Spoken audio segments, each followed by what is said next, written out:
हरे कृष्णा। परम जय देव श्री कृष्ण संकीर्तनम जय श्रील गुरुदेव। श्रीमद् பாகவதம் 9ஆம் ஸ்கந்தம் ராமச்சரிதம் பார்த்துக்கிட்டு இருக்கிறோம். வருஷன மலை அப்படின்னு ஒரு மலை, அங்கே ராமபிரான் வர்றார். சுக்ரீவன், அனுமன் இவங்கெல்லாம் வானர சேனையோடு அங்கே வர்றாங்க. அப்போ ராமன் தன்னுடைய மோதிரத்தை அனுமன்கிட்ட தந்து, இதை சீதா கிட்ட கொடு, என்னை பற்றி செய்தி சொல்லி வா அப்படின்னு அனுப்புகிறார். சேனைகள் பல திசைகளில் போக அனுமன் தென் திசையை நோக்கி வர்றார். சம்பாதி அப்படிங்கிறவர் மூலமாக சீதா அசோகவனத்தில் இருக்கிற தகவல் தெரிஞ்சுக்கிட்டு அங்கே போக முடிவெடுக்கிறார். நடுவே கடக்க முடியாத கடல் இருக்குது. ஜாம்பவான்கிட்ட அனுமன் இந்த கடலில் இலங்கையை மூழ்கடிச்சிட்டா என்ன அப்படின்னு கேட்குறாரு. அப்போ சீதாவும் சேர்ந்து கடலில் மூழ்கவா அப்படின்னு சொல்லி ஜாம்பவான் கேட்க, அதுக்கப்புறம் பறந்து போவோன்னு முடிவெடுத்தாங்க. அதன்படி அனுமன் பறந்து போகிறார். வழியில் சுரசா அப்படிங்கிற அறைக்கு அனுமனை தடுக்க அனுமன் அவளை காலி பண்ணுறார். மாலை நேரம் லங்காவுக்குள்ளே வந்து சேர்றார். அந்த நகரமே ரொம்ப நேர்த்தியாக இருக்குது. இலங்கையோட எல்லையில் லங்கினி அப்படின்னு ஒரு அறைக்கு காவல் இருந்தாள்.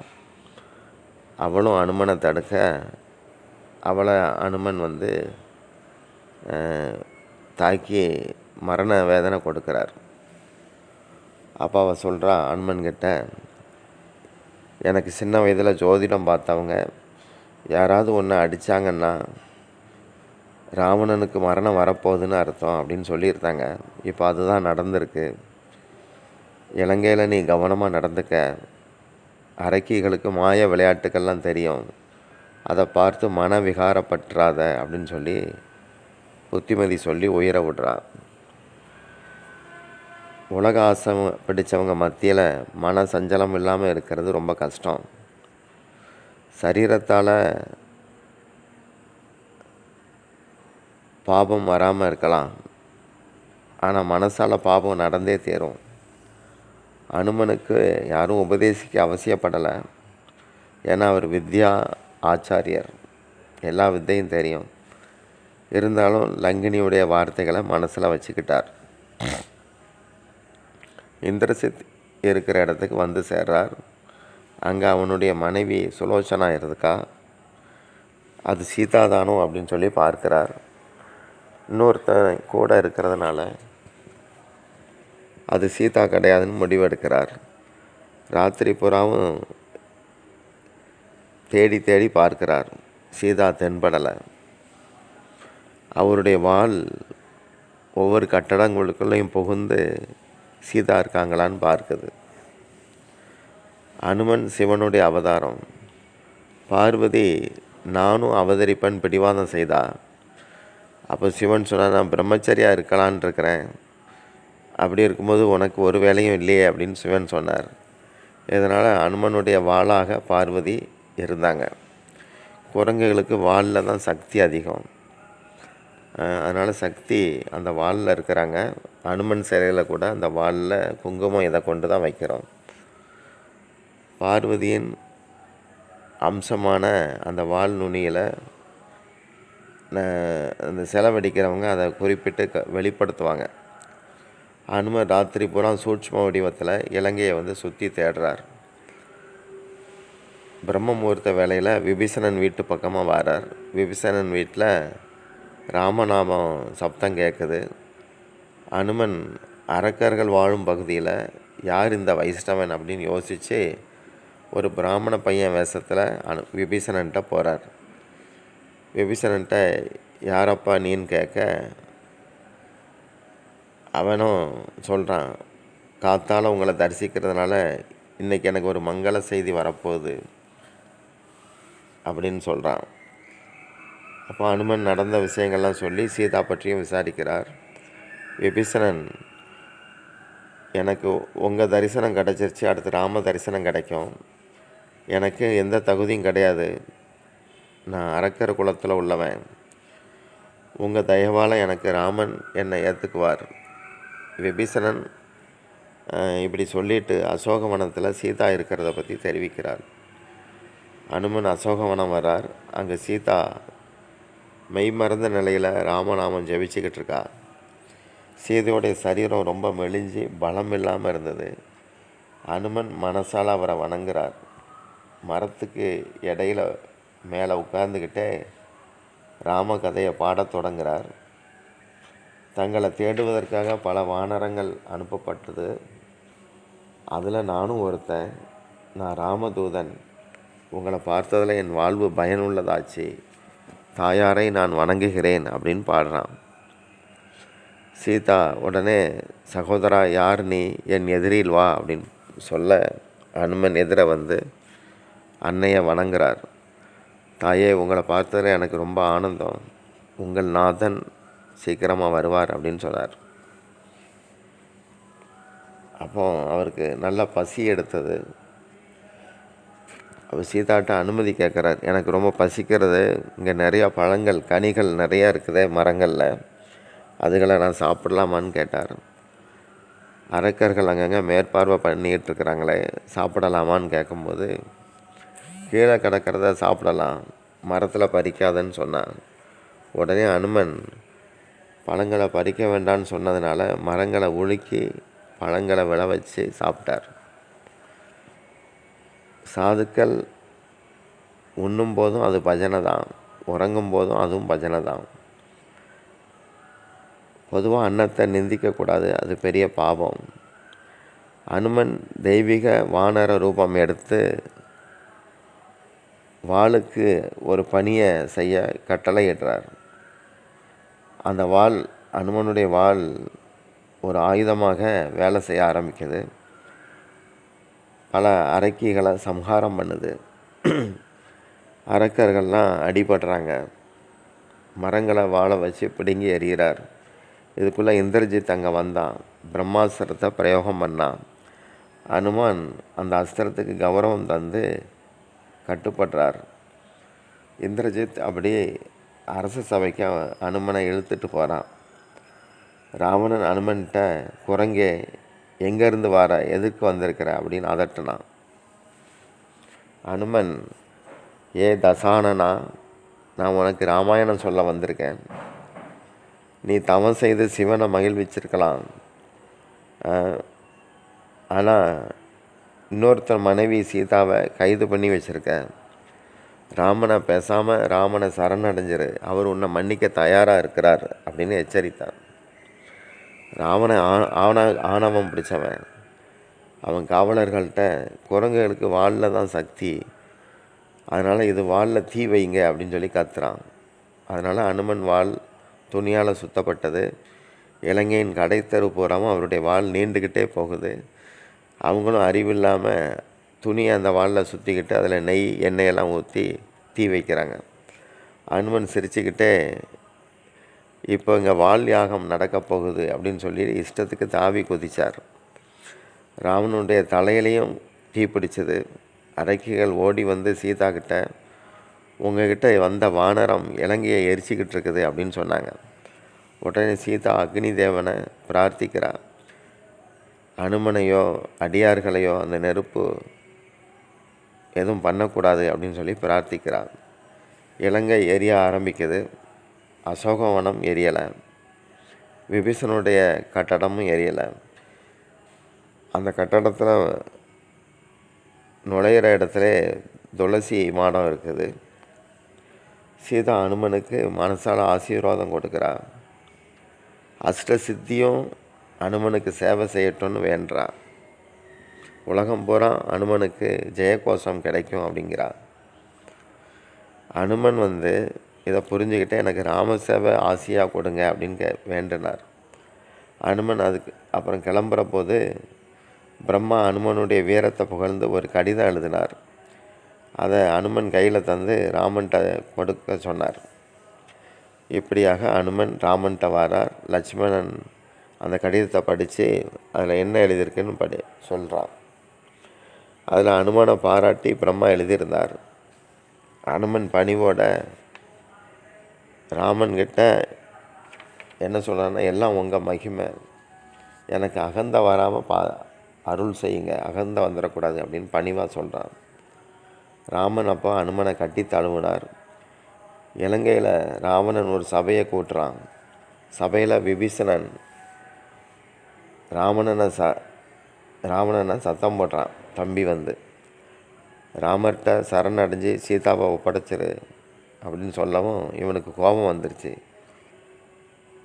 ஓங்கி எத்துறான். தம்பியை வந்து எத்துறான். ராவணன் வந்து எத்துறான். உதப்பட்டா கூட நீ அண்ணன், எனக்கு நீ என்ன செஞ்சாலும் சரி, உனக்கு சரின்னு படுறத செய். ஆனால் என்னுடைய யோசனை இதுதான், ராமரை சரணடைகிறது அப்படின்னு சொல்லி இலங்கையை விட்டு அங்கேருந்து கிளம்பிட்டான். விபீஷணன் போனதுமே அரக்கர்களுக்கு ஆயுள் குறைஞ்சி போச்சு. சாதுக்களுக்கு செய்யப்படுகிற அவமானம் சர்வநாசத்துக்கும் காரணமாகுது. விபீஷணன் வானர சேனையோடு வந்தான். அவனுக்கு மனசில் நிறைய குழப்பங்களும் இருக்குது. நான் ராவனுடைய தம்பிங்கிறதுனால என்ன ராமன் சேர்த்துக்குவாரா மாட்டாரா? என்ன இருந்தாலும் ராமபிரான் அந்தரியாமி, எல்லார் மனசுலையும் உள்ளதை தெரிஞ்சுக்கிறவர். நான் மன சுத்தம் உள்ளவன், என்ன அவர் அறிவார் அப்படின்னு சொல்லி இப்படிலாம் யோசித்தபடி வாரான். சுக்ரீவன் ராமன்கிட்ட வந்து, ராட்சசர்கள் மாயை பிடித்தவங்க, அவங்க நம் ரகசியத்தை தெரிஞ்சுக்க விரும்புகிறாங்கன்னு நினைக்கிறேன். இதுக்காக ராவனுடைய தம்பி விபீஷணன் தலைமையில் ஒரு கோஷ்டி வந்துக்கிட்டு இருக்கு. அப்போ ராமர் கேட்டார், அவன்கிட்ட போய் பேசுங்க, என்ன சொல்கிறான்னு பாருங்கிறார். அப்போ சுக்ரீவன் வந்து கேட்க, ராகவம் சரணம் கதக இப்படி விபீஷணன் சொன்னான். ராகவனை சரணடைய வந்திருக்கிறேன் அப்படின்னு சொல்லவும், அனுமன் இவனுடைய இதயத்தில் கபடம் இல்லை, வஞ்சனை இல்லை, நாம் நிச்சயமாக நம்மளோட ஒருத்தராக சேர்த்துக்குவோம் அப்படின்னு அனுமன் வந்து சிபாரிசு பண்ணுறார். அப்போ ராமன், சுக்ரீவா, விபீஷணை நல்ல முறையில் வரவேற்று கூட்டிகிட்டு வாங்க. அவன் மனம் சுத்தமானவன், இதனால் எனக்கு அவனை பிடிச்சிருக்கு. எனக்கு பிடிக்காதது கபடம், வஞ்சனை, ஆராய்ச்சி. அதாவது என்ன ஏதுன்னு சும்மா எதையாவது ஆராய்ச்சி பண்ணிகிட்ருக்கூடாது, இதை சொல்கிறார். சுக்ரீவன் விபீஷணனை கூட்டிகிட்டு வந்தான். விபீஷணன் சொல்கிறான், பிரபு உங்களை சரணடைய வந்திருக்கிறேன். பிரபு உங்களை நான் சரணடைய வந்திருக்கிறேன். என் சகோதரன் நான் புத்திமதி சொன்னபோது என்னை காலால் உதச்சி புறக்கணிச்சிட்டான் அப்படின்னு சொல்கிறார். ராவணன் தன் ஆசனத்திலேருந்து எழுந்து நின்று விபீஷணனுக்கு மதிப்பு தந்து, உனக்கு நான் சகோதரனாக இருக்கிறேன் அப்படின்னு சொல்லி, லக்ஷ்மணன் மாதிரி நீயும் எனக்கு பிரியமானவன், இலங்கை அரசு உனக்கு மீட்டு தரப்படும் அப்படின்னு சொல்லி கட்டி பிடிக்கிறார். சுக்ரீவன் சொல்கிறான் ராமன்கிட்ட, கொஞ்சம் அவசரப்படாதீங்க, விபீஷணனுக்கு இலங்கையை தர்றதா வாக்களிக்கிறீங்க. தம்பியை மாதிரி நாளைக்கு அண்ணனும் ஒருவேளை பயந்து சீதா தேவியை உங்ககிட்ட ஒப்படைச்சிட்டு உங்ககிட்டே சரணடைஞ்சால் என்ன பண்ணுவீங்க அப்படின்னு கேட்குறான். அப்போ ராமன் சொல்கிறார், நான் நல்லா ஆலோசித்து தான் எதையும் செய்கிறேன், பேசுகிறேன். அப்படி ராவணன் ஒரு வேளை சரணடைஞ்சால் பரதன்கிட்ட பேசி அயோத்தியை அவனுக்கு கொடுத்துருவேன். ராவணன் அப்படி என்னை புகழடைஞ்சானா நாங்கள் 4 சகோதரர்களுமே வனவாசம் போக தயாராக இருக்கிறோம். இப்படி ராமர் சொன்னார். இதுதான் குறை ஒன்றும் இல்லாத கோவிந்தன் சொல்லப்பட்டார் ராமர். இலங்கைக்கு கடல் மேலே வானரர்களால் பாலம் அமைக்கப்படுது. ஒவ்வொரு கல் மேலேயும் ராமநாமம் எழுதி போட்டாங்க. அந்த கல் மிதக்குது. நாமத்தில் கால் படக்கூடாது அப்படிங்கிறதுனால நாமம் எழுதப்பட்ட பாறைகளை வந்து குப்புற போட்டாங்க, மாற்றி மாற்றி போட்டாங்க. கடலில் ராமநாமம் எழுதிய ஜடமான கல் மிதக்கும்னா ராமநாமம் சொல்லும் மனிதனுடைய இதயம் என்ன ஆகும்னு நம்ம புரிஞ்சிக்கலாம். பொதுவாக பாறைகளுடைய குணம் தண்ணீரில் மூழ்கணும். ஆனால் இங்கே பாறைகள் வந்து ராமநாமத்தால் தானும் மிதக்கிறதோட பல பேரையும் அது மேலே மிதந்து கடந்து போக செய்யுது. சிரத்தையோட நாம ஜபம் பண்ணால் மிதக்க வேண்டியதில்லை, கடந்து போகலாம், பவசாகரத்தை கடந்து போகலாம் அப்படிங்கிறது காட்டப்படுது. கலியுகத்தில் நாமத்தை தவிர வேறு உபாயம் கிடையாது. கலிகாலம் எறும்பு யுகம். நம்ம இதயமெல்லாம் பாறையாட்டம் தான் இருக்குது. நாமங்களை சொல்லி இதயத்தை மென்மையாக்கிக்கிடணும். ராமபிரான் இப்போ இலங்கையில் நுழையிறார். அங்கதன் தூதனாக அனுப்பப்பட்டான். பாலம் வேலை 5 நாட்கள் நடந்துச்சு. வானரர்கள் படை பெரிய அளவில் வர இருக்கிறத ராவணன் மாடியிலிருந்தே பார்த்துட்டான். ஏற்கனவே அவனுக்கு பல அபசகுணங்கள் தூக்கம் வரலை. ராமன்கிட்ட சுக்ரீவன் கையை காட்டி, அங்கே பாருங்கள் ராவணன் நிற்கிறான் அப்படின்னு காட்டுறான். அப்போ ராமபிரான் உடனே ஒரு பானத்தை விட அது ராவனுடைய 10 தலைகளில் இருந்த மகுடங்களை வீழ்த்திட்டு அவனுடைய குடையையும் உடைச்சது. அவமானத்தோடு உள்ள வீட்டுக்குள்ளே போனான். அப்போது மால்யவந்தன் அப்படின்னு ஒரு வயசான அரக்கன், அவன் ராவணன்கிட்ட, என் பேச்சை கேளு, சீதா அங்கே வந்ததுலேருந்து பல அபசகுனங்கள் நடந்துக்கிட்டே இருக்குது. எனக்கு என்னவோ சீதா இலங்கையை அழிக்கிறதுக்காக தான் வந்திருப்பான்னு தோணுது. இப்போ உன் தலை மகுடங்கள் தான் வீழ்ந்திருக்கு. தலை சாகிறதுக்குள்ளே நீ ராமன் பாதத்தில் வீழ்ந்துரு. இன்னும் நேரம் இருக்குது.